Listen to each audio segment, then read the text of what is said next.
প্রিয় ষষ্ঠ শ্রেণীর শিক্ষার্থীরা সবাইকে তপনস ম্যাথ ইউটিউব চ্যানেলের পক্ষ থেকে আন্তরিক শুভেচ্ছা অভিনন্দন জানিয়ে শুরু করতেছি। ষষ্ঠ শ্রেণীর গণিত বইয়ের জ্যামিতিক আকৃতির গল্প অনুশীলনীর 3-4 নম্বর অঙ্ক দুটির সমাধান পর্বে। তো প্রথমে আমরা 3 নম্বর অঙ্কটি সমাধান করব। দেখো 3 নম্বর অঙ্কে প্রথমে আমরা দেখতে পাচ্ছি একটা জ্যামিতিক আকৃতি, যেটা আছে একটি সামান্তরিক ক্ষেত্র বলার কথা বলা আছে। এই সামান্তরিক ক্ষেত্রটির এবি ভূমির দেখো দৈর্ঘ্য দেওয়া আছে 2 ক মিটার এবং হচ্ছে একইভাবে দেখো যে প্রস্থটা আসলে ক মিটার দেওয়া আছে এবং আসলে দেখো উচ্চতা এখানে ডিএফ উচ্চতা দেওয়া আসলে 5 মিটার। তো চিত্রের সামান্তরিক ক্ষেত্রটির পরিসীমা 180 মিটার এবং এর ক্ষেত্রফল একাধিক উপায়ে নির্ণয় করা যায়, এটা আমাদের আসলে তারা অনুচ্ছেদে বলছে। এবং এই তথ্যগুলো ব্যবহার করে আমাদের ক এবং খ দুটি প্রশ্ন দেওয়া আছে, এই প্রশ্ন দুটি আসলে সমাধান করতে হবে। তো প্রথমে দেখো ক নম্বর অঙ্কটিতে বলছে সামান্তরিক ক্ষেত্রটির ক্ষেত্রফল যৌক্তিক ব্যাখ্যা সহ একাধিক পদ্ধতিতে নির্ণয় করা, অর্থাৎ আমরা এই সামান্তরিক ক্ষেত্রটির ক্ষেত্রফল কত উপায়ে নির্ণয় করতে পারি তা আমাদের নির্ণয় করতে বলছে। আমরা সামান্তরিক ক্ষেত্রটির ক্ষেত্রফল বিভিন্ন উপায়ে করতে পারি। তার মধ্যে দেখো আমরা সামান্তরিকের ক্ষেত্রফল নির্ণয়ের সূত্র একটা সরাসরি জানি, যেটা হচ্ছে ভূমি গুণন উচ্চতা। অর্থাৎ আমরা যদি ভূমির মান জানি এবং উচ্চতার মান জানি তাহলে কিন্তু আমরা একটা সামান্তরিকের ক্ষেত্রফল নির্ণয় করতে পারবো। তো দেখো এখানে কিন্তু এই যে উচ্চতা, সামান্তরিকের উচ্চতা কিন্তু দেওয়াই আছে 5 মিটার, তার মানে অর্থাৎ উচ্চতার মান আমরা পেয়ে যাচ্ছি। এবং শুধুমাত্র এখন আমাদের যদি আমরা ভূমির মানটা পাই, অর্থাৎ এবি বাহুর দৈর্ঘ্য যদি আমরা জানতে পারি, তাহলে ভূমির জায়গায় ভূমির মানটা বসাই দিলে কিন্তু আমাদের একটা উপায়ে সামান্তরিকের ক্ষেত্রফল নির্ণয় করতে পারতেছি। তো দেখো এখানে আছে এই যে প্রস্থ, যে বিষয়টা দেখো প্রস্থ কিন্তু ক মিটার দেওয়া আছে। মাথায় রাখবো প্রস্থ এবং উচ্চতা আসলে একই বিষয়বস্তু নয়। প্রস্থ বলতে বুঝি আমরা এই যে রেখাটা, এটাকে প্রস্থ বলি, আর উচ্চতা অবশ্যই 90 ডিগ্রি অ্যাঙ্গেলে হবে। তো দেখো এখানে ডিএফটা কিন্তু আসলে 90 ডিগ্রি অ্যাঙ্গেলে দেওয়া আছে, তো যার কারণে আমরা এটাকে আসলে উচ্চতা বলবো আর এটাকে প্রস্থ বলবো। তো দেখো এখানে যদি আমরা হচ্ছে এই যে এ বি এবং বিসি সিডি এডি এই 4টা বাহুর মোট যোগফল নির্ণয় করি, অর্থাৎ কত মিটার তার আছে 4টা বাহু যোগ করলে এটা যদি বের করতে পারি তাহলে সেটাকে আসলে পরিসীমা বা পরিধি বলা হয়। তো এরকম পরিসীমা দেখো দেওয়া আছে 180 মিটার দেওয়া আছে। আর আমরা হচ্ছে এখানে তারা হিসাব করে দিয়েছে যে 4টা বাহুর দৈর্ঘ্য আসলে 180 মিটার, কিন্তু আমরা পরিসীমা নির্ণয়ের সরাসরি একটা সূত্রও জানি, যেটা হচ্ছে 2 × দৈর্ঘ্য যোগ প্রস্থ। তো দেখো আমরা যদি আসলে আমরা যদি কয়ের অনুযায়ী অর্থাৎ 2 ক এবং ক এটা ধরে যদি আমরা পরিসীমা নির্ণয় করি তাহলে কিন্তু আমরা একটা পরিসীমা পাবো এবং হচ্ছে একুরেট অনুযায়ী পরিসীমা পাবো 180 মিটার। তাই একটা আকৃতির কখনো পরিসীমা দুই ধরনের হতে পারে না, তখন আমরা আসলে এই কয়ের পরিসীমা এবং হচ্ছে সমান আমরা লিখতে পারি 180 মিটার। তো সেই অনুযায়ী আমরা আসলে সমাধান করবো। চলো আমরা সমাধানটিতে ফিরে যাই। দেখো যে তথ্যগুলো দেওয়া ছিল সেগুলো আমি একে প্রথমে লিখে নিয়েছি, অর্থাৎ সামান্তরিকের পরিসীমা 180 মিটার দেওয়া ছিল সেটা লিখেছি এবং কয়ের অনুযায়ী সামান্তরিকের দৈর্ঘ্য যেটা 2 ক মিটার দেওয়া ছিল সেটা লিখেছি। সামান্তরিকের প্রস্থ আসলে ক মিটার। তো প্রশ্ন মতে আমরা এখানে একটা সমীকরণ সাজাতে পারি, যেটা আছে 2 × দৈর্ঘ্য যোগ প্রস্থ। এটা আসলে সামান্তরিকের পরিসীমা নির্ণয় সূত্র। তো আমরা এই সূত্রের মাধ্যমে আমরা কিন্তু সামান্তরিকটার পরিসীমা নির্ণয় করতে পারবো। দেখো যার কারণে আমি লিখেছি 2 × দৈর্ঘ্যের জায়গায় দৈর্ঘ্য অর্থাৎ 2 ক দিয়েছি যোগ প্রস্থর জায়গায় ক মিটার দিয়েছি। তাহলে এটা ক্যালকুলেশন করলে আমরা পরিসীমা পাবো, আর পরিসীমার মান যেহেতু দেওয়া আছে 180, তো যার কারণে এটার সমান আমরা 180 লিখতে পারি।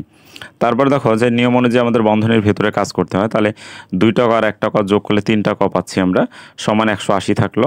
এরপর দেখো আমরা যদি এটা 2 আর 3 ক যদি গুণ করি তাহলে 3 দুগুণে 6 ক পাচ্ছি, সমান 180। এরপর যেহেতু আমরা কয়ের মানটা নির্ণয় করবো, তো আমরা জানি যার মান নির্ণয় করতে হয় তাকে বাম দিকে রাখতে হয় আর বাকি সংখ্যাকে আসলে ডান দিকে ট্রান্সফার করতে হয়। তো ককে বামে রেখেছি, 6 এখানে গুণ আকার আছে, সাইড চেঞ্জ করার কারণে আসলে ভাগ হয়ে গেছে, তাহলে 180 ভাগ 6। তারপর আমরা যদি 180কে 6 দ্বারা ভাগ করি তাহলে 30 পাচ্ছি।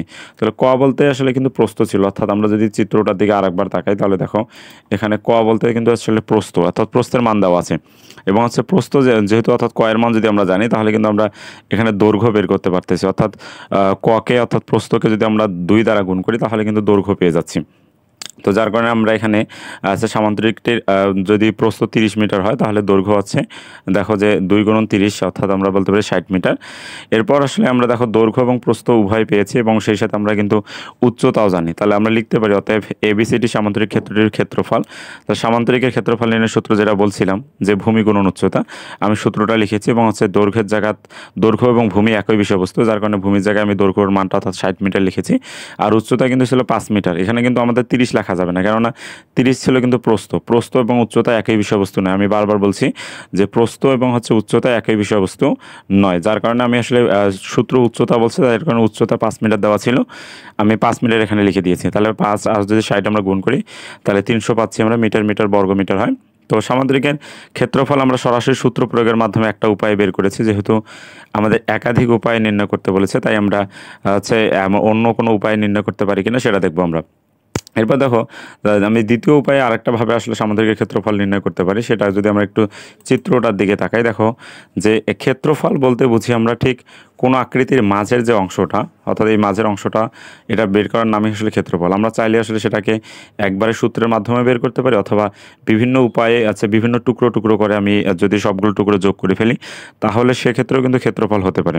তো দেখো এখানে যদি আমরা হচ্ছে এই যে এ বি সি ডি সামান্তরিকের এই যে বিডি কর্ণের কথা চিন্তা করি, দেখো বিডি কর্ণটা কিন্তু মাঝ দিক দিয়ে যাওয়ার কারণে দেখো যে এখানে একটা ত্রিভুজ তৈরি করছে, অর্থাৎ এ বি ডি, এটা একটা ত্রিভুজ আমরা বলতে পারি। ঠিক এই যে ত্রিভুজটা এ বি ডি, এটা একটা ত্রিভুজ বলতে পারি। আবার হচ্ছে দেখো এইদিকে একটা ত্রিভুজ কিন্তু হয়ে গেছে, বিসিডি ত্রিভুজ হয়ে গেছে।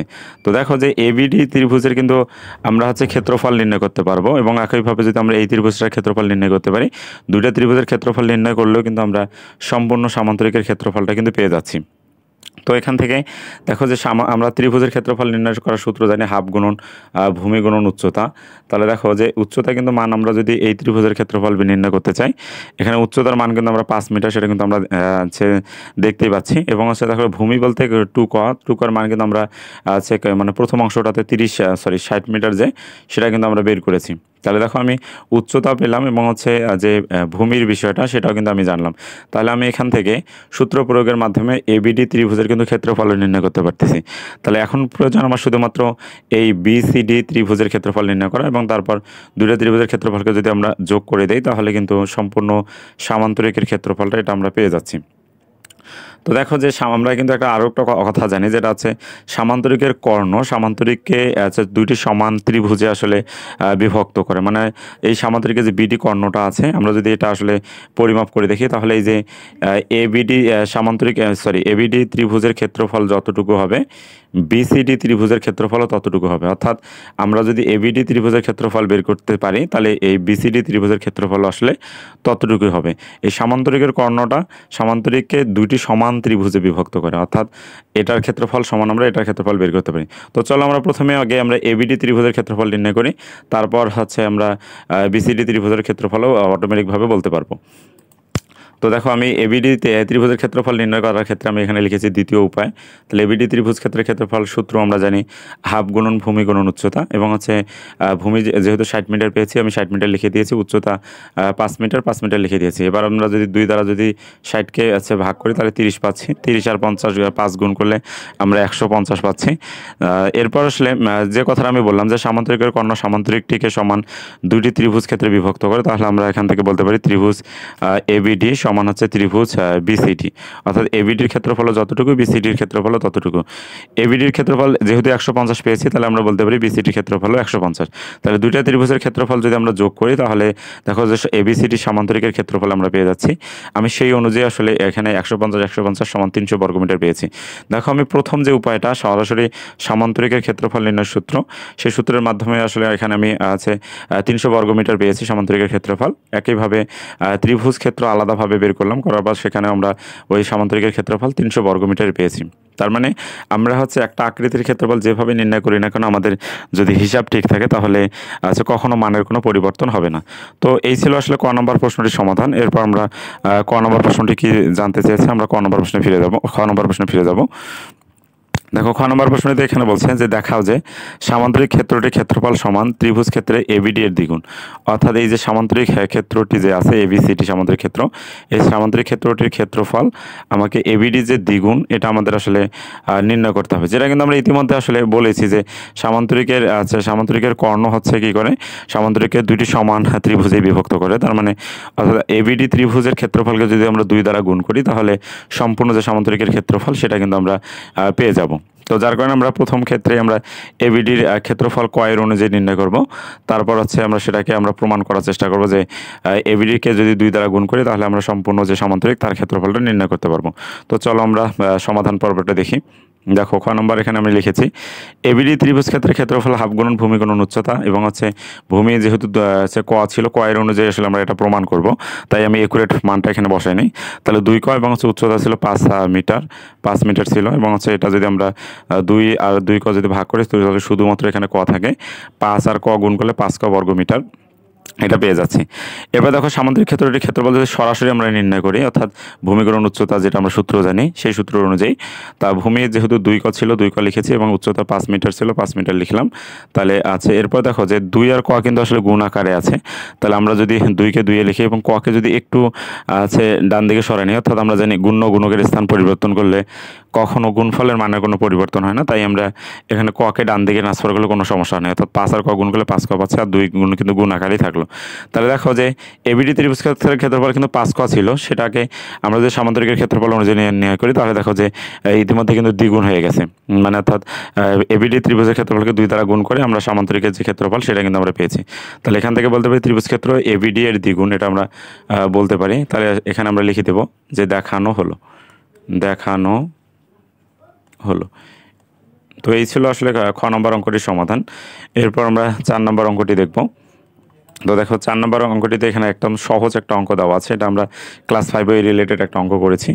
একটি ঘরের মেঝে 26 মিটার লম্বা, অর্থাৎ লম্বা বলতে এখানে আসলে দৈর্ঘ্যকে বোঝাচ্ছে, তার মানে অর্থাৎ আমরা যদি একটা ঘর এখানে অঙ্কন করি ঘরের মেঝে, তাহলে দেখা যাচ্ছে এই যে লম্বা বলতে এই জায়গাটা বলছে এটা 26 মিটার, এবং দেখো যে চওড়া বলছে 20 মিটার, অর্থাৎ এদিকের প্রস্থ, চওড়া বলতে এখানে প্রস্থকে বোঝানো হচ্ছে, চওড়া হচ্ছে 20 মিটার দেওয়া আছে। এরপরে দেখো 4 মিটার লম্বা ও 2.5 মিটার চওড়া কয়টি মাদুর দিয়ে মেঝেটি ঢাকা যাবে, এটা আমাদের নির্ণয় করতে বলছে। তার মানে একটা মাদুরের কথা বলছে, এই যে মাদুরটা ধরে নিলাম এরকম, যেটা যার আসলে 4 মিটার চওড়া বলতে দৈর্ঘ্য 4 মিটার এবং প্রস্থ আসলে 2.5 মিটার। এই মাপের আসলে মাদুর দ্বারা আমরা এটা এখানে ঢাকতে কয়টা মাদুর আমাদের প্রয়োজন এটা নির্ণয় করতে হবে। তো আমরা প্রথমে আসলে এই যে রুমটা যে আছে, যে রুমটাতে বসাবো, তাহলে এই মাদুরগুলো এই রুমের আগে ক্ষেত্রফল নির্ণয় করব, তারপর আমরা এই মাদুরের ক্ষেত্রফল নির্ণয় করব, তারপর মাদুরের ক্ষেত্রফল দ্বারা যদি রুমের ক্ষেত্রফলকে ভাগ করলে আমরা ঠিক কতটি মাদুর লাগবে সেটা আমরা পেয়ে যাব। তাহলে মাদুরের সংখ্যাটা বের করতে গেলে আমাকে রুমের ক্ষেত্রফলকে মাদুরের ক্ষেত্রফল দ্বারা ভাগ করলে কিন্তু মাদুরের সংখ্যাটা পাচ্ছি। তারপর মাদুরের সংখ্যা যদি আমরা জানতে পারি, তাহলে একটা মাদুরের দাম যদি 45 টাকা হয়, তাহলে যতটা মাদুরের কথা বলছে ততটা মাদুরের মোট দাম কত হবে সেটা কিন্তু আমরা বের করতে পারবো। তো চলো আমরা সমাধান করে ফেলি। দেখো যে দেওয়া আছে ঘরের মেঝের দৈর্ঘ্য 26 মিটার ছিল এবং প্রস্থ 20 মিটার ছিল, তাহলে অতএব আমরা বলতে পারি মেঝের যে ক্ষেত্রফল, তাহলে দৈর্ঘ্য গুণন প্রস্থ অর্থাৎ 26 মিটার গুণ 20 মিটার, এটা যদি আমরা গুণ করি তাহলে পাচ্ছি সেই অনুযায়ী 520 বর্গ মিটার। এবং মাদুরের ক্ষেত্রফল তাহলে এবার বের করবো, যেহেতু রুমের ক্ষেত্রফল হয়ে গেছে। তো মাদুরের দৈর্ঘ্য ছিল 4 মিটার এবং প্রস্থ ছিল 2.5 মিটার। তাহলে মাদুরের ক্ষেত্রফল, ওই মাদুরটা যেহেতু আসলে আয়ত আকৃতি, তাহলে আয়তের ক্ষেত্রফল নির্ণয় সূত্র আমরা জানি দৈর্ঘ্য গুণন প্রস্থ। তাহলে আমরা দৈর্ঘ্য এবং প্রস্থ বসিয়ে দিয়েছি, এবং 4 আর 2.5 যদি গুণ করি তাহলে 10 বর্গ মিটার পাচ্ছি। তাহলে মাদুরের ক্ষেত্রফল আমরা পাইলাম দেখো যে 10 বর্গ মিটার, এবং রুমের ক্ষেত্রফল পাইছি 520 বর্গ মিটার। তাহলে রুমের ক্ষেত্রফলকে যদি মাদুরের ক্ষেত্রফল দ্বারা ভাগ দেই তাহলে মাদুরের সংখ্যাটা আমরা পেয়ে যাচ্ছি। তো দেখো আমি এখানে লিখেছি যে মাদুর লাগবে, অতএব আমরা বলতে পারি মাদুর লাগবে। তাহলে মাদুর লাগবে, দেখো যে ভাগ দিলে আমরা 52 পেয়ে যাচ্ছি, অর্থাৎ 52টি মাদুর।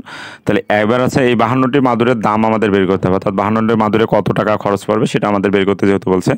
তো দেখো যে একটি মাদুরের দাম কিন্তু দেওয়া ছিল 45 টাকা, তাই একটা মাদুরের দাম যদি 45 টাকা হয়, তাহলে আমরা 52টি মাদুরের দাম দেখো কিন্তু বেশি হবে, আর বেশি বলতে আসলে গুণ, যার কারণে আমি 45 গুণন 52 দিয়েছি।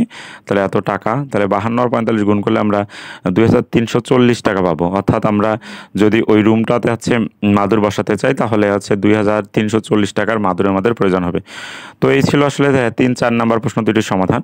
পরবর্তী পর্বগুলো দেখার আমন্ত্রণ জানিয়ে আজকের পর্বটি আমি এখানে শেষ করছি। সবাইকে ধন্যবাদ।